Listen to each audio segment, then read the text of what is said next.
বারবার আমি যে কথাটা বলছি, আমাদের জমি আমরা ফেরত পেতে চাই, আমরা আর কিছু চাই না। আর যদি তুমি ফেরত না দিতে পারো, টাকা হাতে তুলে দাও। এটা তো সিম্পল হিসেব।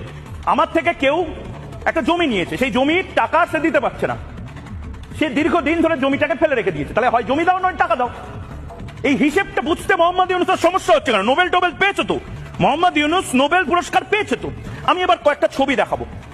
ঢাকা শহরের মতন 6টা ঢাকা আসলে মোহাম্মদ ইউনূসকে দিয়ে দিতে হতে পারে। দেখুন, ঢাকা জেলার আয়তন মোট 1667 বর্গ কিলোমিটার, 1463 বর্গ কিলোমিটার মতন। হিন্দুদের জমি 20 লক্ষ একর, অর্থাৎ 6 গুণ প্রায়, মানে 8094 বর্গ কিলোমিটার, 8094 বর্গ কিলোমিটার জায়গা হিন্দুদেরকে দিতে হবে।